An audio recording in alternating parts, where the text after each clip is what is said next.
मात्रे नमः श्री गुरुभ्यो नमः हरि ओम। या देवी सर्वभूतेषु शक्ति रूपेण संस्था नमस्तस्यै नमस्तस्यै नमो नमः।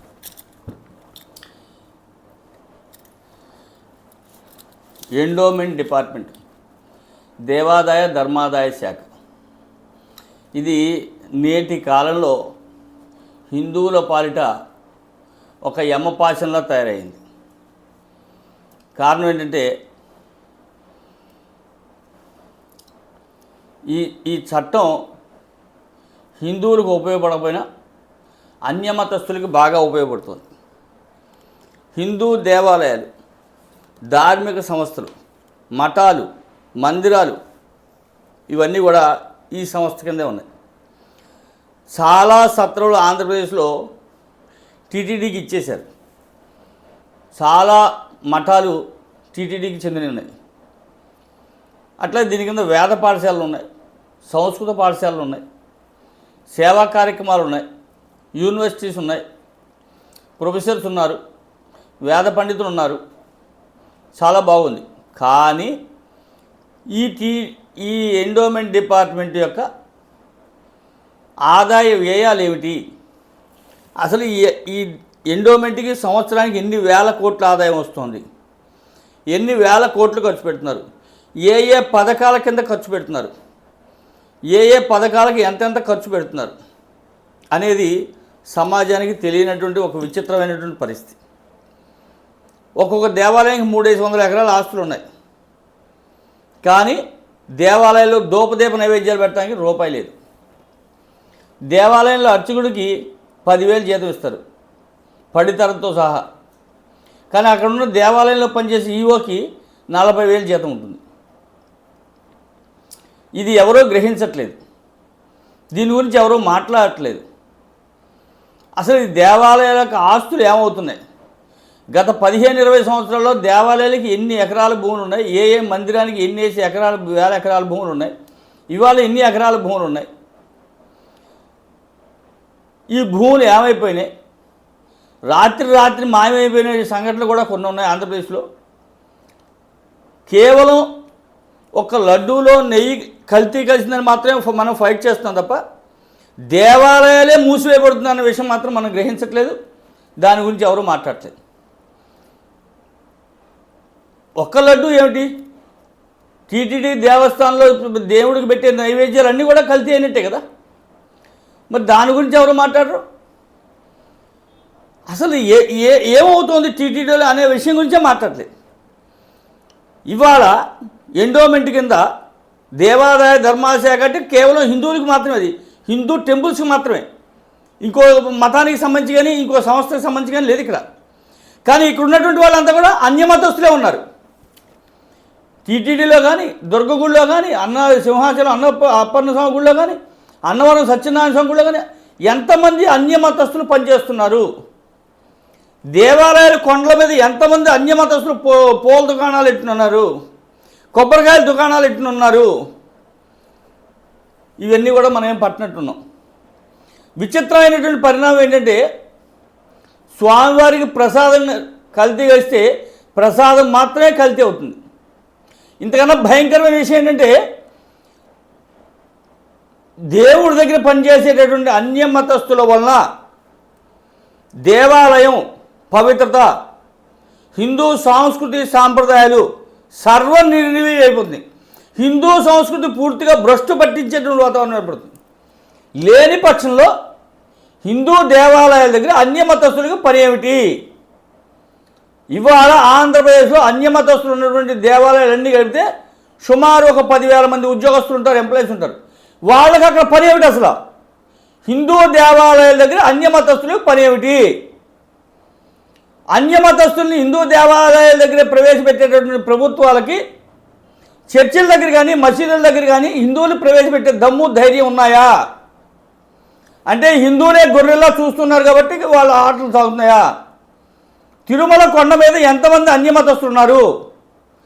లడ్డు వివాదం బయటకు వచ్చి అప్పుడే 20 రోజులు అవుతున్నా ఇంకా అన్యమతస్తులను అక్కడ ఎందుకు తొలగించలేదు? కేవలం ఒక్క నెయ్యి లడ్డూతో మాత్రమే అపవిత్రమైపోయింది అనుకోవద్దు. అన్యమతస్తుల వల్ల దేవాలయం మొత్తం పవిత్రమైపోతుంది. దేవుడే అపవిత్రమైపోతున్నాడు. దేవుణ్ణి అపవిత్రం చేస్తున్నారు. అసలు ఆ విషయం గురించి ఎవరూ మాట్లాడట్లేదు. కానీ కొద్ది రోజుల్లో హిందూ దేవాలయాలన్నీ కూడా విచ్ఛిన్నమయ్యేటటువంటి పరిస్థితి వస్తుంది.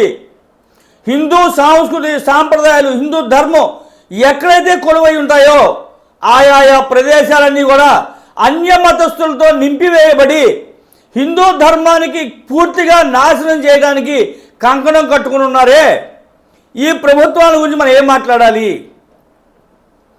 గత 10 సంవత్సరాల్లో హిందూ దేవాలయాల ఆస్తులు ఎన్ని అన్యాక్రాంతమైనాయి, ఎన్ని వేల ఎకరాలు దోచేయబడ్డాయి, దోపిడీ చేయబడ్డాయి.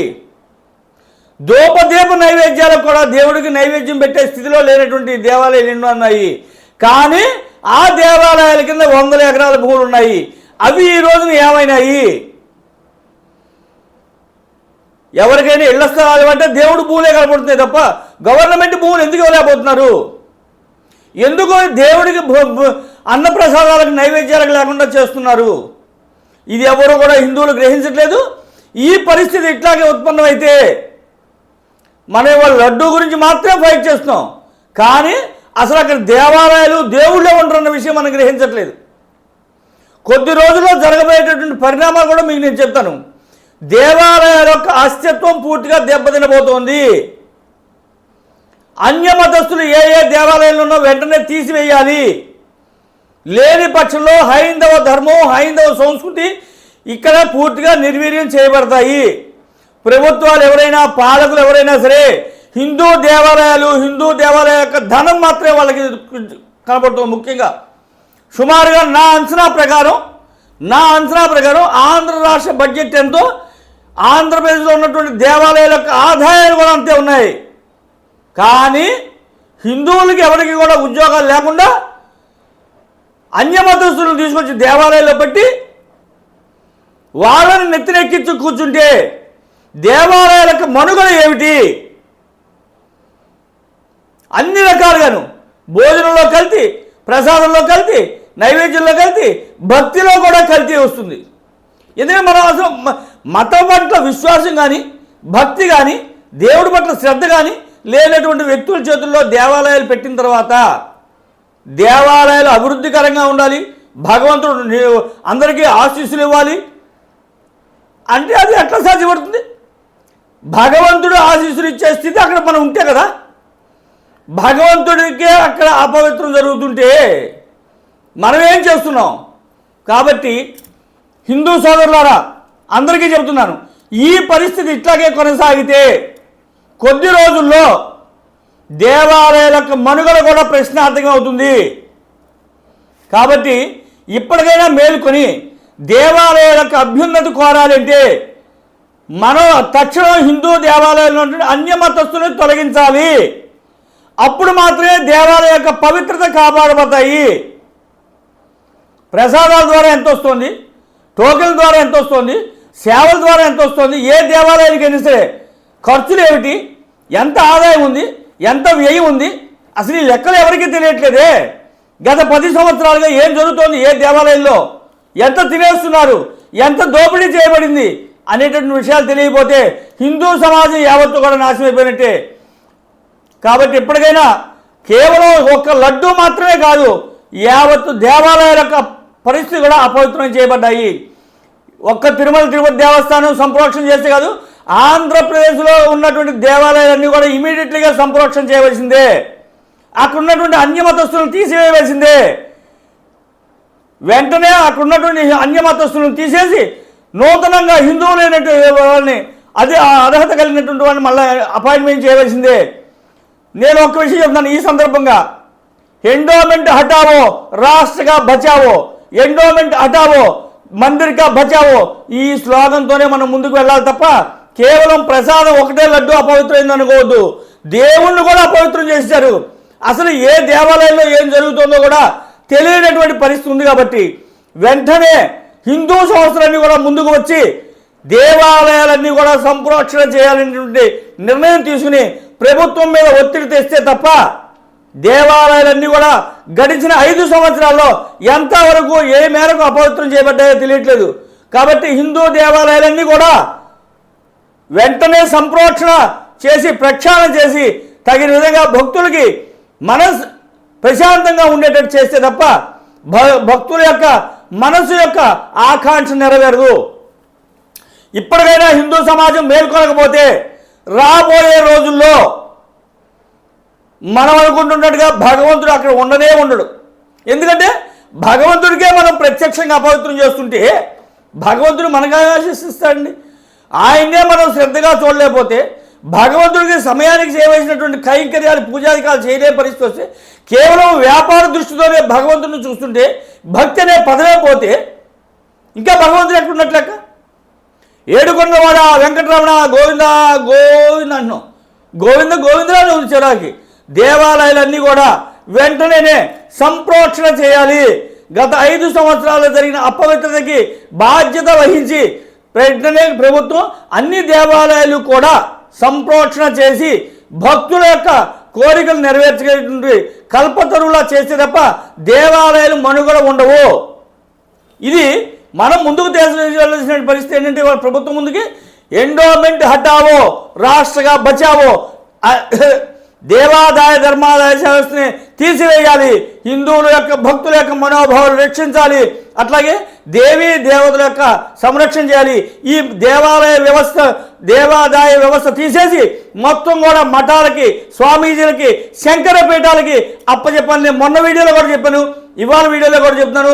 దేశం నలుమూలలో ఉన్నటువంటి దేవాలయాలను కూడా 4 శంకరపీఠాలు ఏవైతే ఉన్నాయో వాటికి అప్పచెప్తే తప్ప హిందూ సమాజం ఒక మనుగడ సాగదు. దేవీ దేవతల యొక్క అనుగ్రహం ఈ సమాజం మీద ఉండదు. దానివల్లే, ఈ అపవిత్రత వల్లే ఇవాళ దేశంలో జరుగుతున్నటువంటి బీభత్సాలు, ప్రకృతి వైఫల్యాలు ఇవన్నీ కూడా భగవంతుడిని అపవిత్రం చేయడం వల్లే, ప్రకృతికి విరుద్ధంగా నడవడం వల్లే జరుగుతున్నాయి.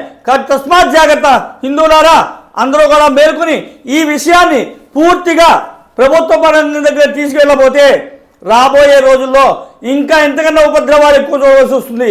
హరి ఓం తత్సత్. జై హింద్. భారత్ మాతాకి జై.